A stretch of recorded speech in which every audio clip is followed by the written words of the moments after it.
I don't know how we're going to contain it this week. I mean, I've never felt more energized on a Monday. It's NADA week. We're going to talk all about it and a shift in sales and retailers leading the way with some really fun ideas today. Like, this feels like the Monday of Mondays to me. Like, okay, Christmas, New Year's, those are good weeks and everything. But like the Eagles one, the Bengals one. I was even thinking about that. NADA show week. Like, let's go. If you don't know, Kyle is a Bengals fan, grew up in Ohio or spent a lot of his youth in Ohio. I'm an Eagles fan if you haven't heard that yet. But we are like one game away each from having an Eagles-Bengals Super Bowl, which would be amazing. Boy. The only thing that I lament over is that we won't be able to watch it together. Right. Yeah. Yeah, because Syracuse and Nashville don't have direct flights yet. Well, they do, but it's a thing. They do, but it doesn't work But it's out a thing. It's a thing. Well, I'll be watching the championship game in the airport at NADA. Hey, look, it is NADA week. You're going to hear us talking all about it. We're going to talk about why it's important. But we got 3 days. Wednesday is Thursday is actually kind of the kickoff. We're landing. We'll be there on Wednesday.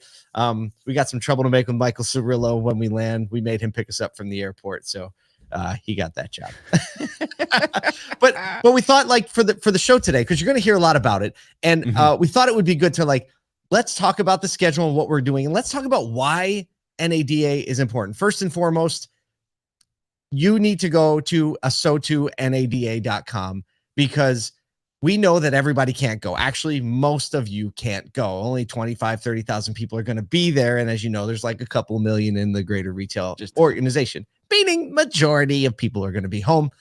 But we still think it's super important that everyone understands what's going on, that you are able to get a feel for what's going on and why, and hear and see a lot of the things that are going on. So we are bringing a big team, like 15 people. We're going to give you the most comprehensive NADA show coverage from the floor, right? There's going to be lots of articles and stuff everywhere. We're going to be on the floor, full schedule of live streams, lots of content across our social profiles. Our daily email is going to have some summaries in it.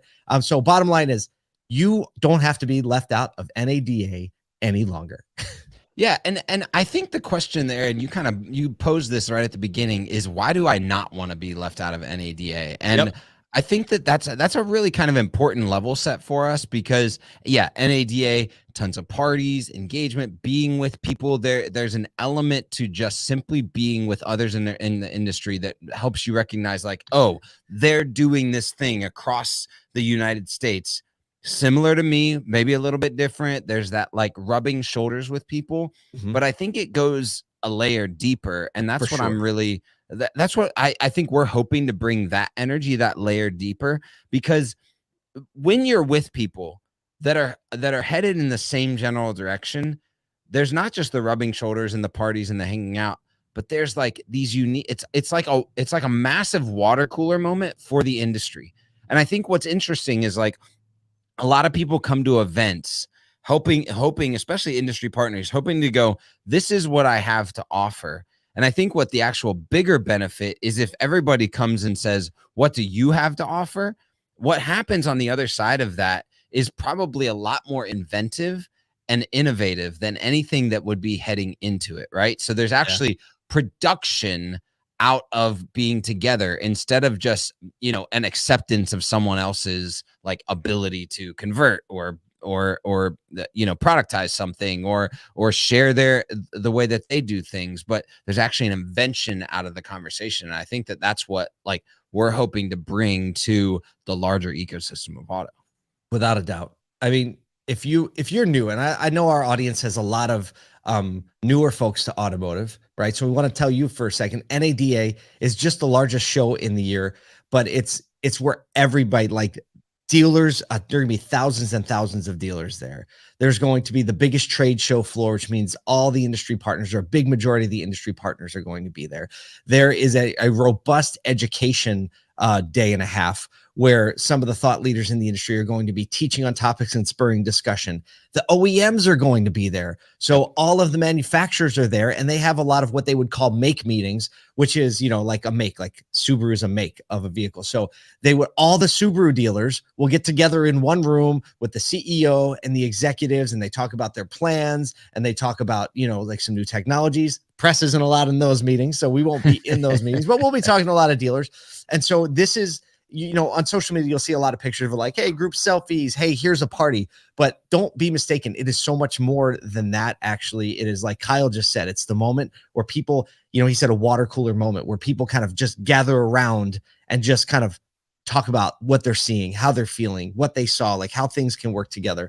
So it's super important. Here's a quick schedule. A lot of people show up, especially vendors, on Wednesday. Thursday, there are 3 big forums. JD Power is probably the largest, the JD Power event. Kyle's going to be covering that on the ground. The Automotive News Retail Forum, again, another group of very high level, all the high level conversations and like these mini events go on Thursday. There's another one called Auto Team America. I'll be covering that with part of our team. And so we're going to bring you like a variety from. And then the fourth, the AWA Awards, the PASH event. So there's like 4 big events happening that you could just bounce around all day at and AWA. Yeah. So like JD Power starts in the morning. Auto Team America starts in the morning. Retail Forum starts at noon. AWA is cool because it's an evening event. Yep. Right. So even if you go to some of the other ones, you can still get to the AWA event and still get tickets. And that's probably like one of the most personal ones to go to, I would say, the AWA for sure. So Friday is the ribbon cutting. Friday morning, trade show floor opens, education begins, and that thing is just going to go off like a bang. Lots of people in there. Well, Thursday night there's a party, the NADA party with the we had this conversation. We were like, last year they had a whole bunch of like this big drum line, neon lights, the whole 9 yards. We were like, what are they gonna do this year? Cowboys on horseback right into the show floor. They're probably not going to do that, but that would be amazing. That would be amazing. The original horsepower. Saturday is kind of more of the same. Saturday is the only full day, start to finish, of the show, and so Saturday is going to be full of, again, lots of trade show, lots of they call them super sessions where they bring in some celebrities to talk, but they also award the new Time Dealer of the Year award, which is a lot of fun. They pass the torch to the new chairman of the NADA. And then Sunday, everyone's kind of just dragging themselves back together and back to the airport. So that's how that works out. So if you go to everyone's dragging this. If you go to, we'll be watching. We'll be gearing that's up. Right. Like everybody's like, yep. Hey, a little pro tip: if you're going, bring chapstick. Because last year, for some reason, at the convention center, I don't know, it was the driest air ever. Granted, we were in Las Vegas, so it was the desert. But it was hilarious, dude. My lips were so chapped, but you walk around and everybody's lips were so chapped. Yeah. So I'm actually packing chapstick. So yeah, there's the schedule. If you go to ASOTU NADA or link up in the show notes, you will see our full schedule, and also follow the social profiles. Follow us on LinkedIn. Check us out on Instagram, because we're going to be doing stories on the ground. It's not just Kyle and I. We have our whole team dispersed, and we're just going to bring you as much of that as we can. We're going to try to pretend we are industry veterans. And speaking of industry veterans, segue time. Had to stretch for that a minute. All right, this is a fun one. It works. It works. For 17 years, like that's pretty strong. Not gonna I'll call that a veteran. Combined, we have 765 years of experience. I love when companies say that. Actually, I hate it.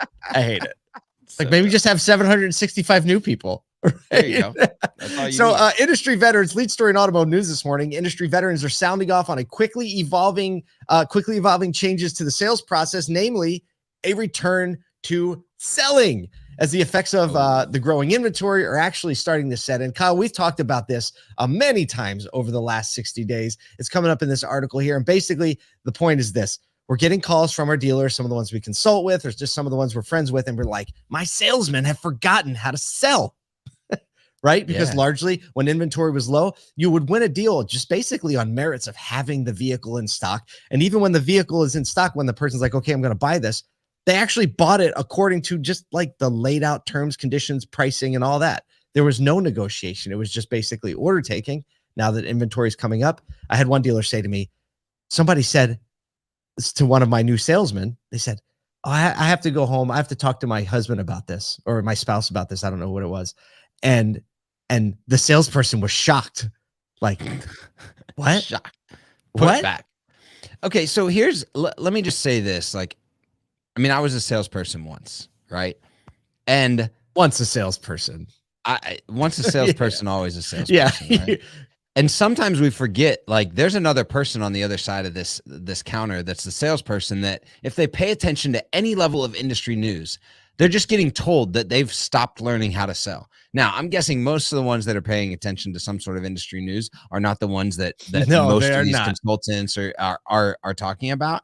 But I would say, like, to the salesperson generation, if you're listening or if you're watching the news or if you're engaged with any of this, recognize that like this is a massive opportunity to prove your value and to prove your ability to self-regulate your training. Oh, and to grow quickly, because like if there is this, it's like this critical moment that dealers as a whole had at the beginning of the pandemic, or when inventory hit, when like the ones that were dialed in sprung forward.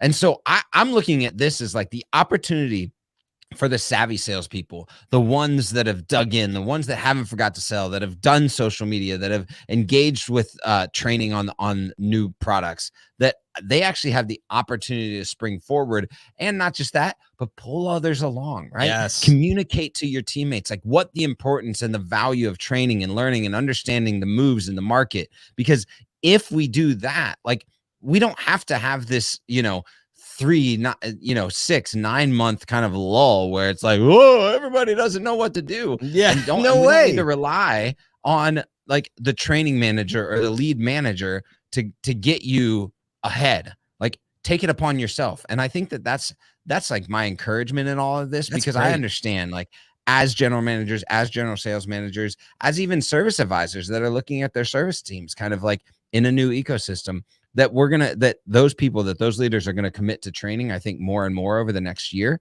in these dealerships. But my encouragement is to the salespeople to not just like wait for that to come to you. I do know. And as you're saying that, like, yes, whenever there's a transition, huge opportunity for the people who are going to lean into it. Yep. We also, if you think about it, it has been a largely negotiationless period of time for dealers, especially in the new car realm.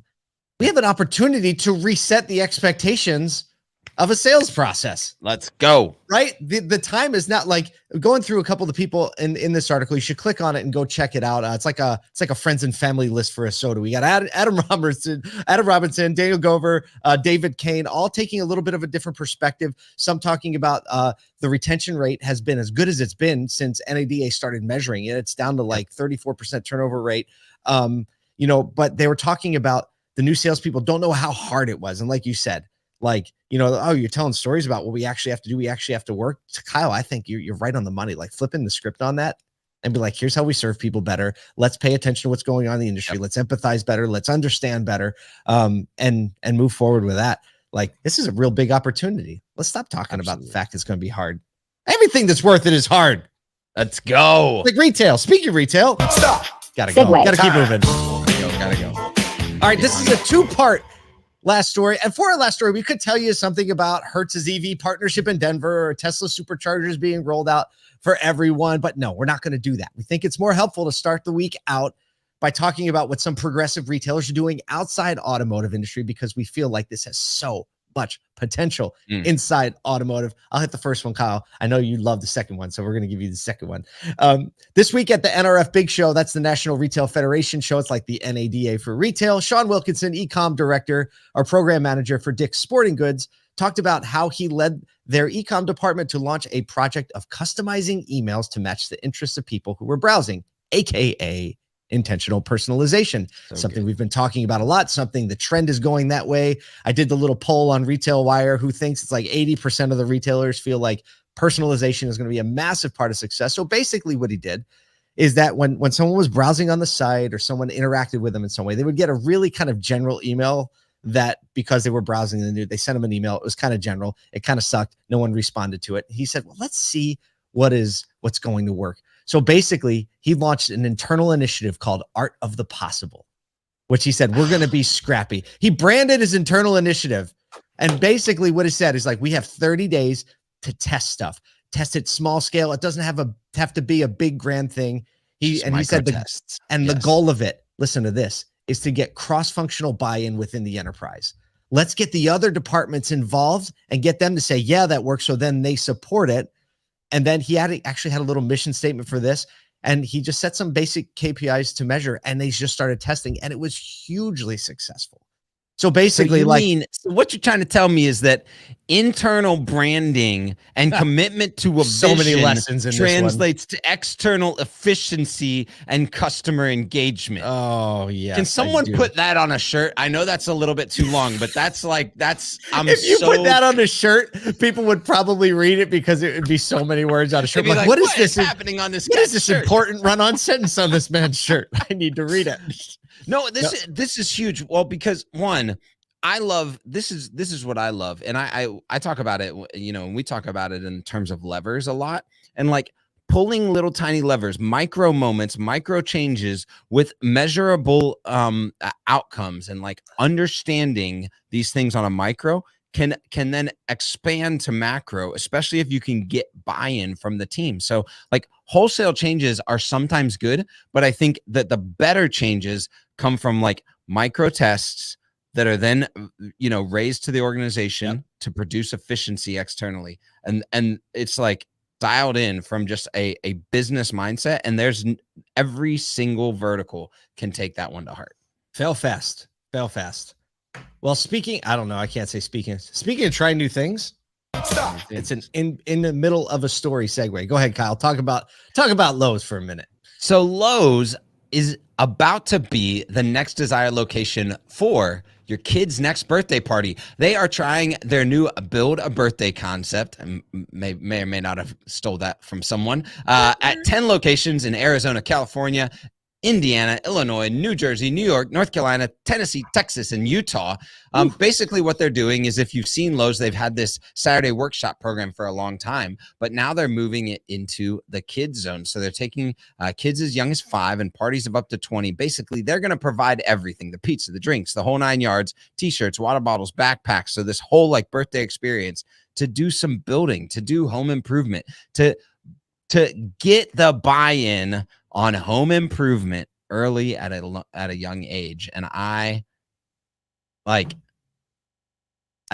we could go for another 22 minutes. We could. On this. I mean, it does so many things. Number one, it gives you something creative to do with kids on a birthday. And they had the Saturday workshops where they set it up and you make a little race car, or a little house, or something like that. But they partner with Domino's. So like, oh, here's the party packages. So you can just get your pizza and stuff delivered. Like, kids love to do stuff with their hands. They kind of love to go in the big store. And Lowe's is just like, oh, we're courting the next generation of consumers. And of course, Kyle, you and I always think about this to dealer. Like, how do we tie this back to automotive? It's like, imagine straight line. Imagine if kids thought the car dealership was a cool place to be. Like, imagine that. Unbelievable. Where you took care of the parents. Like, yo, parents, we know how to throw a party around here, right? Right. We're gonna have pizza. Like, come on now.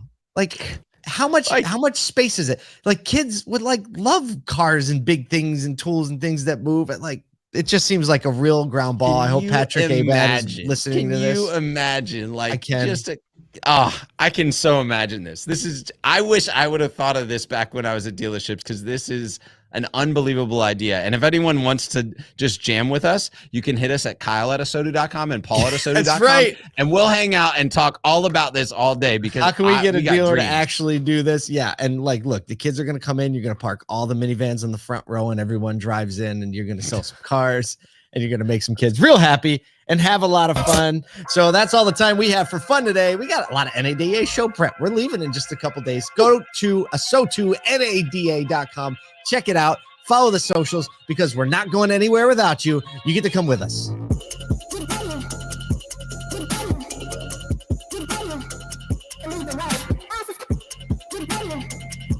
Good